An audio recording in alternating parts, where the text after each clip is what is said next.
Gente querida, boa noite para todos os que eu ainda não consegui dar boa noite. Muito bom ver vocês aqui, os rostinhos conhecidos. Bom ver o Aldo aqui depois de um longo e tenebroso inverno, mais ou menos uns 8 anos ou 9, alguma coisa assim. Gente querida, hoje a gente vai conversar sobre um texto muito conhecido da palavra, que está lá no Evangelho de Lucas, no capítulo 10º.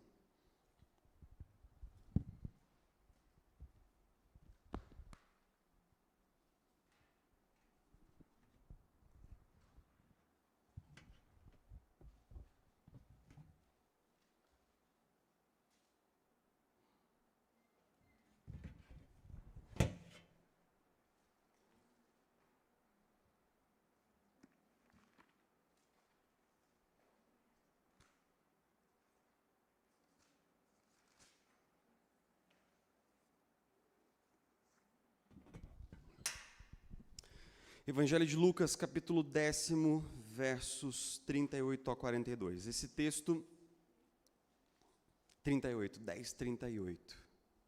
Esse texto é um texto lucano, um texto do Evangelho de Lucas, um daqueles textos que você só vai encontrar nesse Evangelho, mas ele é um texto muito famoso, provavelmente você o conhece, provavelmente você já se beneficiou das lições que esse texto tem. Quando o texto diz assim: caminhando Jesus e os seus discípulos chegaram a um povoado, a um vilarejo, onde certa mulher chamada Marta o recebeu em sua casa. Maria, sua irmã, ficou sentada aos pés do Senhor, ouvindo a sua palavra.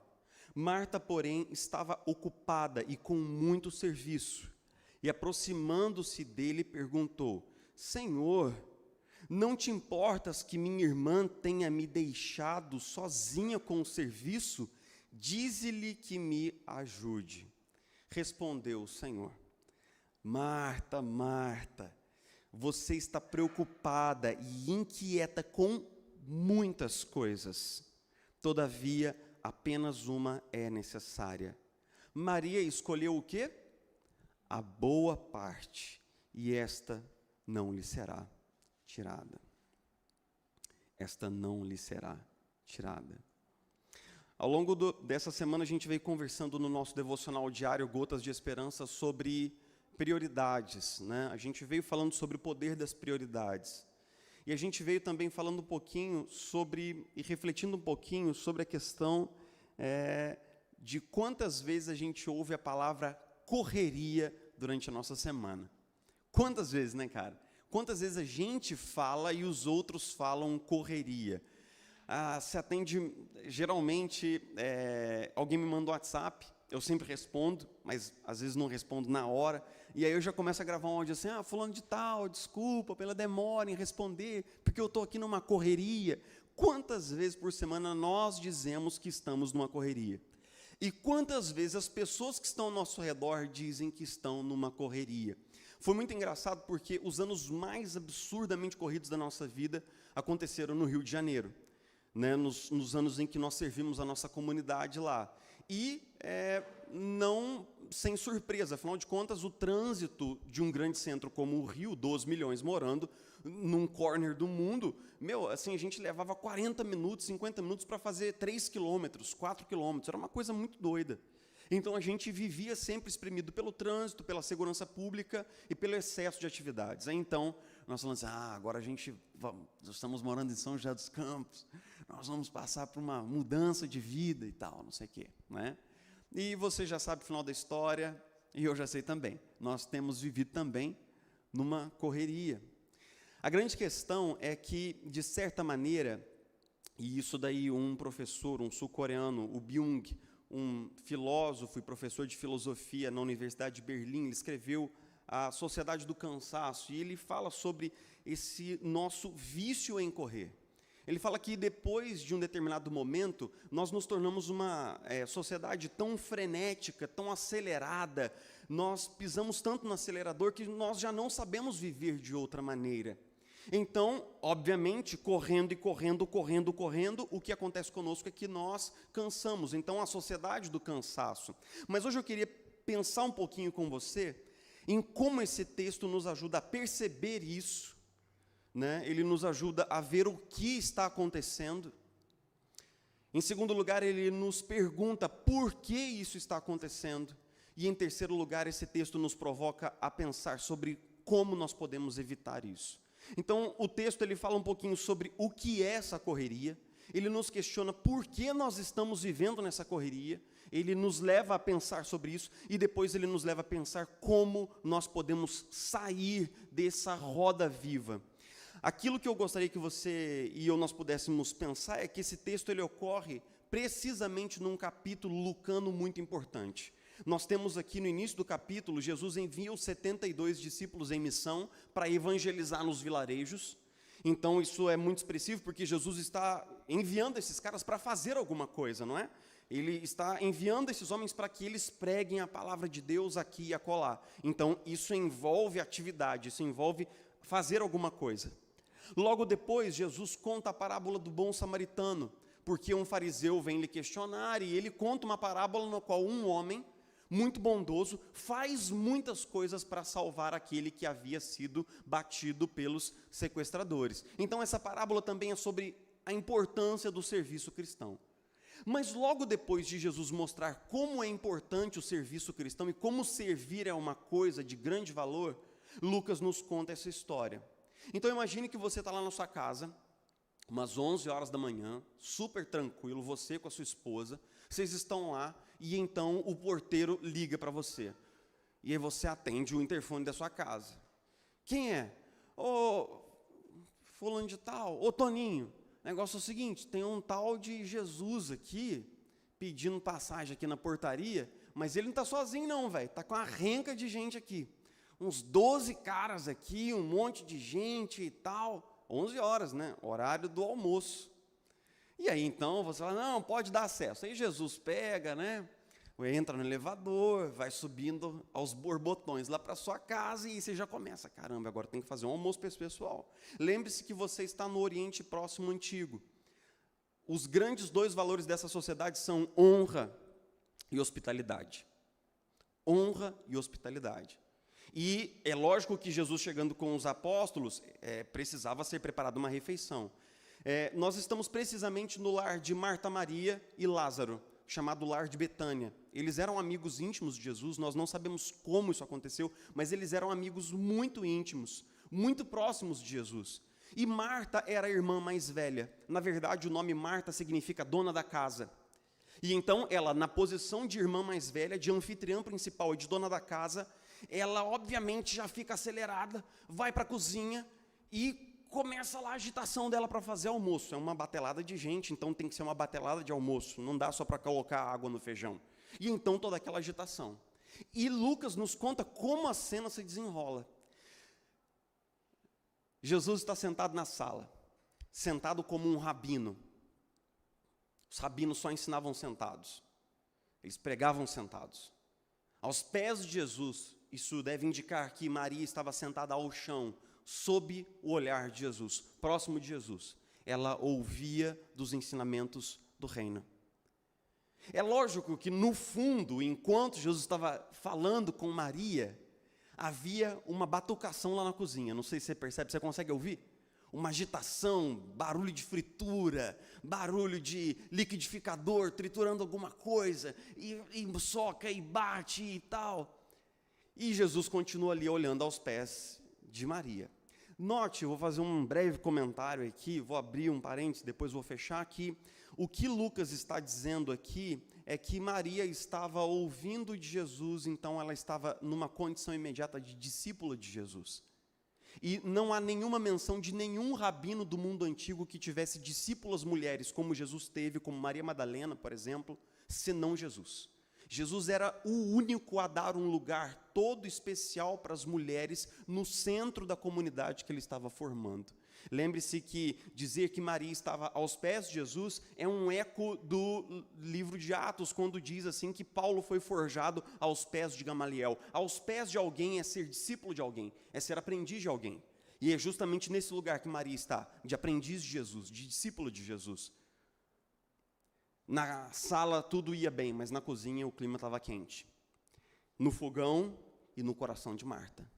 E é por isso que quando ela vem até a cena, você e eu, nós conseguimos notar que o tom de Marta, ao dirigir-se a Jesus, não é delicado, é rude. E todos os comentaristas que entendem de grego, eles leem esse texto e dizem assim: Marta usa um tom impositivo e desrespeitoso com Jesus, porque a primeira pergunta dela é: Jesus, você não se importa com o fato de eu estar sozinha na cozinha? Sozinha é tipo assim, quando você se vê lutando com alguma coisa sozinho, abandonado. O termo grego tem uma noção de ter sido abandonada na cozinha para fazer o almoço. E ela pergunta se Jesus não se importa com aquilo. Ou seja, Jesus, você não se importa comigo? E com o fato de eu estar servindo sozinha? E logo depois, Marta não chama sua irmã para a cozinha. Você repara no que ela faz? Ela dá uma ordem em Jesus que deve ser repassada para Maria. Mande que Maria vá até a cozinha. Ela não fala assim: Maria, vamos comigo até a cozinha. Ela dá uma ordem em Jesus, que deve repassar a ordem à sua irmã. Isso era uma falta de educação. Não só pelo fato de Jesus ser aquele que estava recebendo a hospitalidade, mas pelo fato de que Jesus também era o mestre de Marta. Ela estava agindo de forma indelicada com Jesus. E aí o texto nos apresenta uma ironiazinha muito leve, que é o seguinte: no afã de fazer algo por Jesus, Marta se esqueceu de para quem ela estava fazendo. No afã de fazer algo para Jesus, ela se esqueceu de com quem ela estava falando.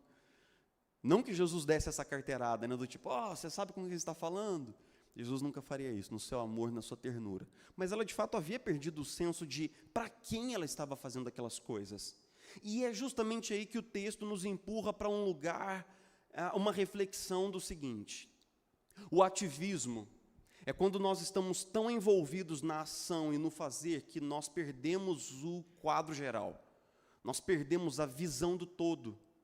E isso pode parecer um pouco distante de nós, mas pense comigo, pense por um segundo se essa não é a sua e talvez a minha experiência. Por que nós trabalhamos? Para prover para nossa família, para prover para nós mesmos. Mas o ativismo nos engole de tal maneira que nós não conseguimos sequer aproveitar aquelas benesses que nós construímos com o nosso próprio trabalho. Então, mais uma vez, nós ficamos tão envolvidos pela ação que nós perdemos a noção de finalidade geral, nós perdemos a visão do todo, nós perdemos a visão do para quê, do para quem, e nós ficamos restritos e enclausurados na correria do dia a dia, na correria do cotidiano. A nossa agenda acaba nos conduzindo, a ação é que nos dirige e não o contrário. Eu ouço muitas vezes no gabinete o pai reafirmar o fato de que ele trabalha para o bem da sua família e dos filhos, mas ele fica tão enredado com a ação que ele não percebe que ele abandona a sua esposa afetivamente. Ele fica tão entremeado no seu trabalho que ele não percebe que ele não está vendo seus filhos crescerem, e os filhos só crescerão uma vez. A esposa, ela acredita que ela trabalha para ajudar nas finanças da família, para sustentar a casa, para socorrer os filhos, mas ela nem consegue perceber que ao chegar em casa, ela está tão absorta respondendo as mensagens envolvida com o WhatsApp, que ela não está prestando atenção na tarefa que o filho está tentando mostrar para ela, o desenho que ele fez. E então, de certa maneira, o ativismo nos conecta no trabalho, nos conecta na carreira, nos conecta no sucesso, mas nos desconecta de pessoas muito próximas de nós, assim como Marta estava desconectada de Jesus. Note que Marta e Maria, ambas estavam aos pés próximas de Jesus, mas só Maria tinha consciência dessa presença de Jesus, só Maria estava desfrutando dessa presença. Marta estava desconectada, Marta estava acelerada, e nós podemos ficar assim também. Então, o que é o ativismo? É quando nós somos tragados pela nossa própria agenda. E como eu me sinto à vontade para pregar isso daqui. Como eu vivi isso anos e anos da minha vida. Como eu comecei e terminei semanas assim, como se alguém tivesse me jogado num liquidificador. Eu comecei e terminei sem saber o que estava acontecendo. Tipo assim, vai, corre, atende o celular e acorda de manhã e toma um café, engole uma refeição e bota a roupa e sai de casa, volta de casa, dorme, acorda, aquele negócio assim, parece um filme de terror, sabe? Mas é isso que acontece conosco quando nós nos deixamos levar. E aqui o texto está apontando que existe um perigo aqui, que é estar desconectado de Jesus. O que é o ativismo? É quando nós estamos tão acelerados, tão corridos, quando nós estamos correndo tanto, que nessa correria desenfreada para chegar, não sei se precisamente aonde nós sabemos, nós vamos desconectando coisas, desconectando o nosso relacionamento com Jesus, desconectando o nosso casamento, desconectando de pessoas importantes. Agora, o texto, ele sugere uma pergunta que é, por quê? Marta estava correndo, havia um porquê, ela era a principal anfitriã da casa, ela era a pessoa que, segundo a etiqueta, deveria conduzir o almoço. Então, ela estava sendo levada à ação por uma expectativa social. Mas tudo bem, essa era a razão de Marta, mas e qual é a minha? E qual é a sua? Por que nós corremos? E essa é uma perguntinha malandra e capciosa. Porque a resposta não é igual para nenhum de nós que estamos hoje aqui pensando juntos sobre esse texto. Muitas vezes nós dizemos uma coisa, mas lá no fundo do nosso coração é outra. Por exemplo, muitas vezes eu achava que eu corria porque eu havia vindo de uma família pobre e minha mãe precisaria de mim no futuro, algo que de fato depois veio a se materializar e de fato aconteceu. Então eu tinha de trabalhar muito e tinha de fazer muito por mim e pela minha família. Porque eu tinha uma esposa em vistas de casar com ela, e aí você fica preocupado com todas as questões da provisão da casa. Mas os anos foram passando e eu descobri que eu estava mentindo para mim mesmo. Eu descobri que por trás dessa verdade havia uma outra verdade. Que eu estava sempre tentando provar o meu valor. Em primeiro lugar para mim, depois para as pessoas. E se eu trabalhasse até derreter a mim mesmo no processo, eu provaria isso daí, para mim e para os outros. Então, na verdade, não era uma questão só de prover, não é só uma questão de ajudar, é uma questão de eu queria encontrar valor pessoal na minha carreira, fosse ela acadêmica ou eclesiástica. E olhar essas coisas com honestidade doeram muito no meu coração. Eu tive que, em primeiro lugar, admitir essas coisas para mim, admitir essas coisas em terapia, admitir para os meus amigos, admitir para os meus conselheiros espirituais, me arrepender dessas coisas. Me arrepender dessas coisas. Porque nós sabemos que ninguém pode encontrar nenhum valor fora da obra consumada de Cristo por nós na cruz do Calvário. Isso é uma mera ilusão. É uma coisa que a cultura enfiou na nossa cabeça. Nós vemos esses grandes ícones da nossa cultura, como Steve Jobs, Elon Musk e tantos outros, e nós imaginamos que se nós perseguimos uma carreira com toda a velocidade, nós chegaremos lá. Mas onde é chegar lá? Aonde é chegar lá? Nenhum desses caras sentem que chegaram lá e eles continuaram correndo e correndo e correndo e sempre correndo. Então, não existe um lá para chegar, a não ser que esse lá seja aos pés da cruz de Cristo. A não ser que esse lá seja o cume do Calvário, aonde Jesus morreu para nos tornar filhos e filhas de Deus. Aí sim, mas do contrário não. Então, a perguntinha é, por que você corre? Porque note que se você e eu não investigarmos isso que nos move, nós nunca conseguiremos sair dessa... Às vezes eu sentia que a minha semana era como aquela rodinha de hamster, sabe aquele troço? Cruel, né? Porque assim, você acha que está indo para algum lugar, mas na verdade você está no mesmo lugar. Às vezes eu sentia que eu era aquilo, um hamster correndo naquela rodinha. E eu queria sair daquilo, eu não queria mais viver assim, mas não sabia como sair. Então a primeira pergunta é, por que você corre? E existem muitas respostas. Em determinado ponto da minha caminhada, eu descobri que eu já estava viciado naquele trem, né? Não é? E foi muito engraçado os primeiros meses aqui que nós chegamos em São José, porque não havia um volume de trabalho expressivo. Eu acordava de manhã e tudo que eu tinha para fazer no dia era lavar a louça e passear com o Caleb. Meu Deus do céu, como foram os dias talvez os mais difíceis da minha vida. Porque, cara, era difícil, né? Você fica assim tremendo, né, Toninho?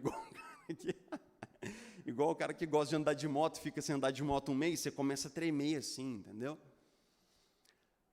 O que é o ativismo? É quando nós somos envolvidos e tragados pela ação de tal maneira que nós perdemos o senso de finalidade e nós nos desconectamos. Por que nós corremos? Essa é uma pergunta essencial. E para finalizar, como nós podemos sair disso? Jesus ouve Marta sendo dura e áspera com ele, mas ele não é duro de volta. Se você nota, na resposta de Jesus existe uma brandura e uma candura. Na verdade, ele responde assim: Marta, Marta. Tipo assim, Marta, você está brava aí na cozinha, Marta, né? Você está aí com essa colher de pau na mão, querendo bater na cabeça de alguém. Marta, Marta, você está... E aí Jesus começa a usar uma série de palavras muito expressivas. Você está o quê? Preocupada, inquieta com muitas coisas. Você está preocupada, ou seja, consumida pela preocupação de não vai dar certo, o almoço vai ficar uma droga, não sei o que e tal. Inquieta, e aí Jesus usa uma palavra que tem muita proximidade com o verbo da ansiedade que ele usa lá em Mateus 6, ou seja, você está preocupada e ansiosa, inquieta, dentro de você as coisas estão desajustadas, você está assim, né, claudicante, você está acelerada do lado de dentro. Nota como Jesus, ele olha nos olhos de Marta e ele sabe exatamente o que se passa na alma dela, né? Você está preocupada, você está ansiosa, preocupada com muitas coisas. Muitas coisas. Como isso define a nossa vida, né? A gente tem tantos motivos para viver preocupado, a gente tem tantos motivos para viver de ansiedade em ansiedade. Jesus está pintando o quadro no qual Marta está olhando assim para 1000 coisas que ela precisa fazer ao mesmo tempo, e o que eu vou fazer primeiro, e será que se eu fizer isso, aquilo não vai ser bem feito? Marta, você está inquieta, ansiosa, preocupada com muitas coisas. Mas aquilo que Jesus fala em seguida, é muito doido. Ele fala assim: todavia, ou seja, no entanto, uma coisa só é o quê? Necessária. E quando a gente chega nesse ponto do texto, cada comentarista vai para um lugar. Porque, obviamente, Jesus diz que uma coisa só é realmente necessária. É como se Jesus dissesse assim: você está preocupado com muitas coisas, mas lembre-se, só existe uma coisa realmente importante. Só existe uma coisa que realmente importa. Só existe uma coisa que você realmente precisa. E aí a gente pode inferir o sentido dessa coisa que é necessária, quando ele diz assim: Maria escolheu a boa parte, esta não lhe será tirada. O que Jesus está dizendo aqui? Que essa uma coisa que é necessária, que é importante e que é precisa, é o quê? Estar com Jesus. Ouvir a Jesus com clareza. Se reconhecer na presença de Jesus. E eu vou te dizer, nos próximos e finais minutos, por que isso é tão necessário, por que isso é tão importante. Nenhuma geração antes de nós viveu os desafios que nós vivemos. Ninguém. Ninguém. No período de 2 séculos antes, as pessoas elas podiam até ter longas jornadas de trabalho. Você sabe, as pessoas acordavam junto com o sol e trabalhavam até o momento em que o sol se punha. Eram jornadas de trabalho de 10, 12 horas. Mas uma vez que o sol se punha, não havia mais o que ser feito. Então eles iam para casa, eles comiam uma refeição juntos e eles descansavam e dormiam. Logo depois, nós começamos a inventar esse período de trabalho industrial, do ciclo industrial após a segunda Revolução Industrial, das 8 às 6. Na maioria dos países, depois foi diminuindo, foi achatando, de 8 a 5, de 9 a 5, ok. Mas era uma mesma lógica. Você vai para a fábrica e quando você sai da fábrica, você sai do trabalho. Mas hoje, note que nós não saímos do trabalho, não é verdade? Porque aonde quer que você esteja, o seu celular está do seu lado. E ele toca. E o trabalho chega até você em qualquer hora do dia, em qualquer circunstância, em qualquer lugar que você vá, se houver cobertura lá, o seu trabalho te alcançará lá. Então, toda fronteira entre trabalho e lazer, trabalho e descanso, trabalho e vida pessoal, tudo isso foi apagado e tudo virou uma maçaroca só. O que quer dizer que nós acordamos respondendo mensagens do trabalho, no trabalho o nosso filho nos liga, mas meia-noite o seu chefe te manda um WhatsApp. E ai de você e ai de mim se nós não respondermos esse WhatsApp. Então nós temos desafios colossais à nossa frente para colocar a vida em ordem. Não é de se admirar que quando você fala assim, cara, eu vou colocar minha vida em ordem, eu vou emagrecer, eu vou voltar a correr, eu vou colocar um tempo devocional diário. É como se você estivesse lutando na mão com uma ursa raivosa que perdeu os filhos. A gente não consegue. Eu não sei qual é a sua experiência, mas parece que o dia termina e acaba, e a gente continua ali na rodinha do hamster. É muito doido isso. Então, como? Só uma coisa é necessária. O que quer dizer o seguinte: se eu e você estivermos numa tal proximidade com Jesus, Ele infundirá tamanha sabedoria, poder sobre nós, para que nós possamos viver a partir do nosso relacionamento com Ele. Quanto tempo eu e você gastamos com decisões? Decisões críticas. Ok, e se Jesus estiver do seu lado, te dando intuição, clareza do que deve ser feito? Como é difícil criar uma criança nos caminhos do Senhor, não é verdade? Mas e se Jesus for o seu conselheiro parental, ajudando você a ser um bom pai e uma boa mãe, se Ele estiver falando no seu ouvido, segredando coisas ao seu coração e ensinando você como deve ser feito? Muito melhor, não é? Como é difícil conduzir uma carreira, como é difícil se portar dentro de uma empresa, de uma organização, tantas cabeças, tantas pessoas, pensamentos diferentes, mas se Jesus for o seu conselheiro de carreira, e Ele estiver ao seu lado, te ajudando a ter discernimento, sabedoria, falar a coisa certa na hora certa, e ouvir a coisa certa do jeito certo, como será bom para a sua carreira, não é verdade? Pense comigo, investir na sua relação com Jesus é investir em tudo. É investir em tudo. Se você investe na sua relação com Jesus, você está investindo no seu casamento, você está investindo na vida dos seus filhos, você está investindo no seu trabalho, você está investindo em tudo. Uma vez, eu fui numa formatura, e eu vi uma cena que me ajudou a entender o que estava acontecendo, que é o seguinte: não sei se vocês já foram naquela formatura que tem aquelas pirâmides assim de taças de cristal, vocês já viram? Que alguém coloca uma champanhe na primeira taça lá e depois as outras vão enchendo.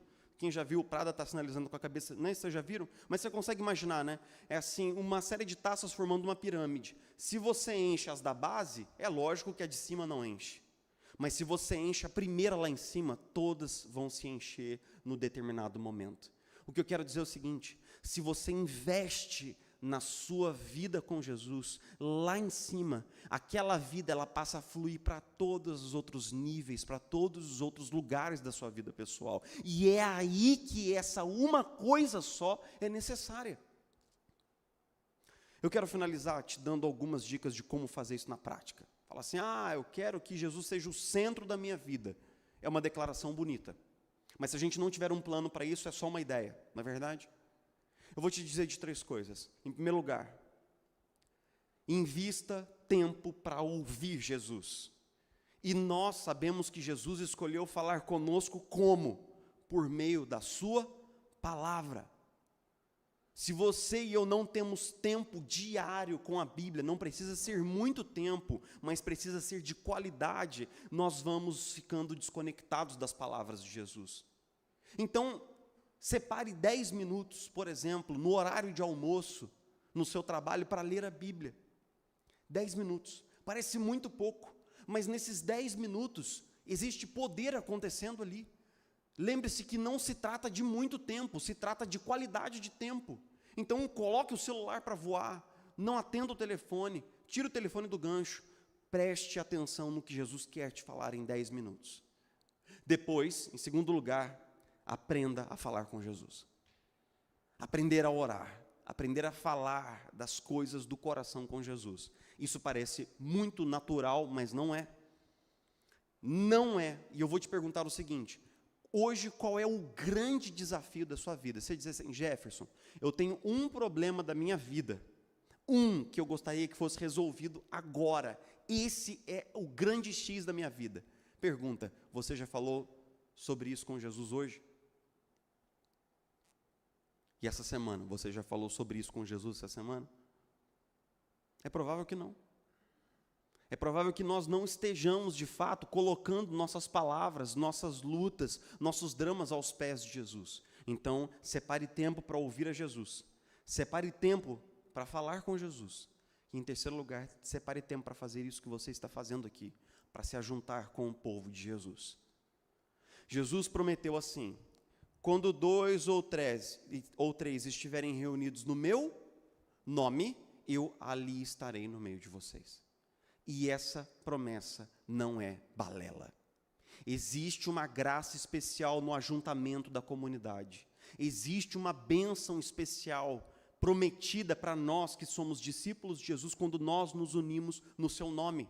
Não é a placa, não é o dogma, é a própria presença de Jesus no seio do seu povo, prometendo consolo, discernimento, clareza espiritual.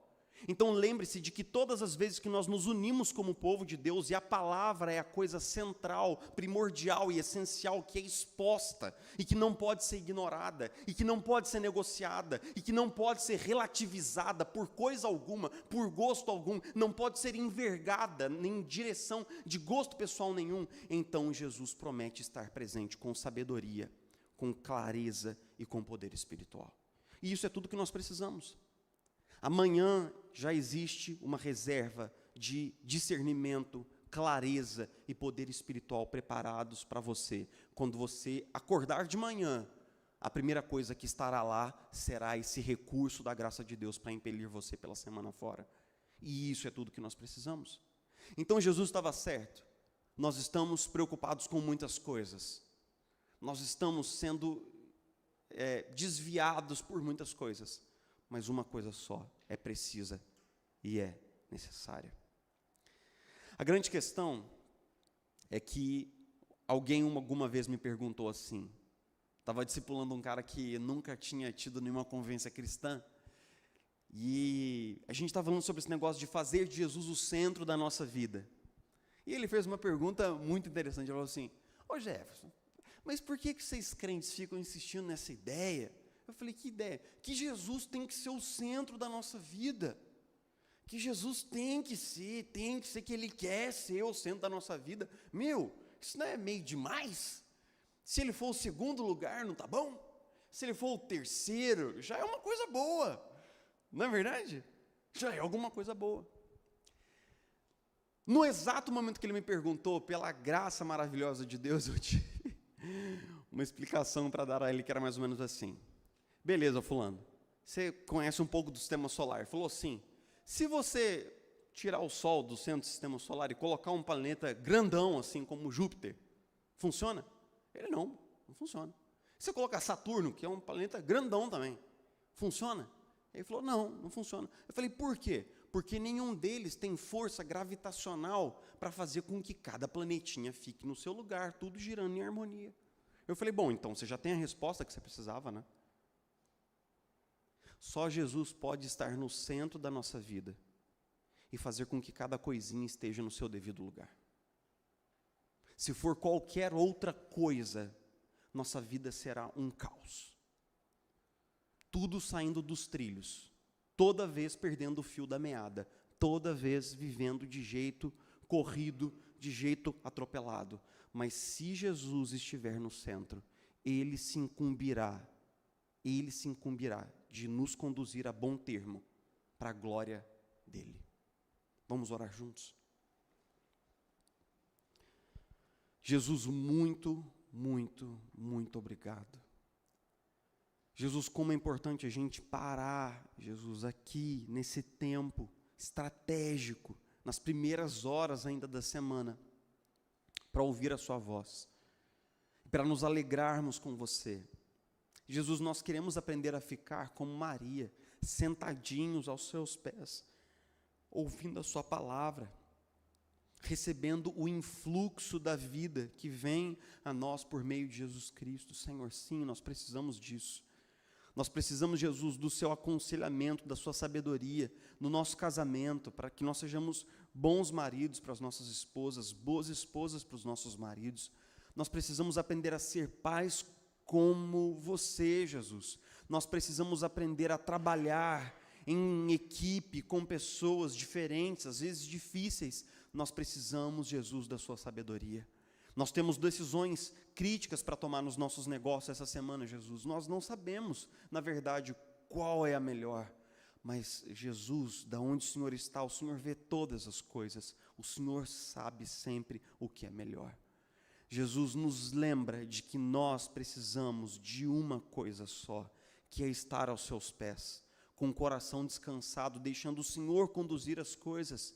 Então, Jesus faz com que no centro da nossa história, no centro de quem somos, de como vivemos, esteja a sua maravilhosa presença a nos conduzir e a nos guiar. Se nós nos vemos hoje como Marta, Senhor, ansiosos, preocupados, olhando para muitas coisas, então, Jesus, descansa o nosso coração, acalma o nosso coração, nos lembra quem o Senhor é, quem o Senhor tem sido para nós ao longo de todos esses anos e dos planos maravilhosos que o Senhor tem para nós. Nós oramos agradecidos, nós oramos pedindo que amanhã, nas primeiras horas do dia, o Senhor esteja ao nosso lado, como nosso bom pastor, nosso amigo, nosso conselheiro. Nós oramos em nome de Jesus. Amém. E amém.